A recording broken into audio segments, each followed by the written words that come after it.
Hi friends, welcome to angel kitchen. நம்ம இன்றைக்கி பார்க்க போகிற வீடியோ ஒரு அருமையான தட்டாம்பயிர் குழம்பு தான் பார்க்க போகிறோம். வாங்க எப்படி பண்ணலான்னு பார்க்கலாம். வாங்க.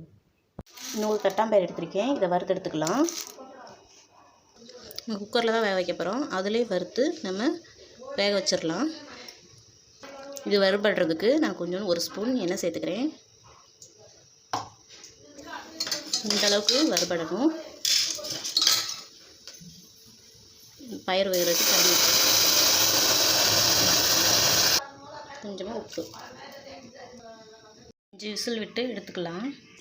அடுத்து 100 சின்ன வெங்காயம் எடுத்திருக்கேன், அரைமுடி தேங்காய், 2 தக்காளி எடுத்திருக்கேன். இதை நம்ம அப்படியே அரைச்சிக்கலாம். இந்த அளவுக்கு நம்ம மசாலா ரெடி பண்ணிக்கிறணும். இது கூட வீட்டு மசாலா பொடி 2 ஸ்பூன் சேர்க்குறேன். நல்லா கலந்துக்கலாம்.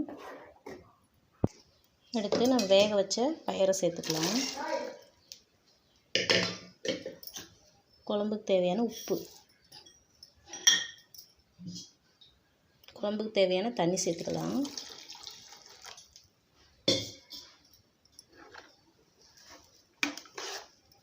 இது அப்படியே அடுப்பில் வச்சு நம்ம கொதிக்க விடலாம்.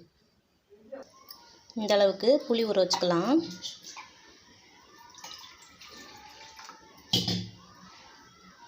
இந்த குழம்பு பச்சை வாசனை போகிற அளவுக்கு நல்லா கொதிச்சு வரணும். நம்ம எல்லாமே பச்சையாக தான் அரைச்சி ஊற்றிருக்கோம், அதனால் நல்லா கொதிச்சு வரணும். 5 கத்திரிக்காய் கட் பண்ணி எடுத்திருக்கேன், அதை இந்த குழம்புல சேர்த்துக்கலாம். நான் கத்திரிக்காய் சேர்த்துருக்கேன். நீங்கள் விருப்பப்பட்டால் உருளைக்கிழங்கு, முருங்கைக்காய், கருவாடு போட்டு கூட நீங்கள் செய்யலாம். குழம்பு நல்லா டேஸ்ட்டாக இருக்கும்.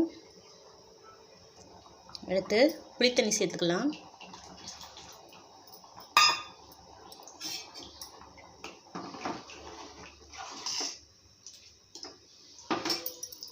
குழம்பு ரெடி ஆயிடுச்சு. இப்போ தாளிப்பு ரெடி பண்ணிக்கலாம். 3 ஸ்பூன் எண்ணெய், கடுகுப்பருப்பு, வெங்காயம், கருவேப்பிலை,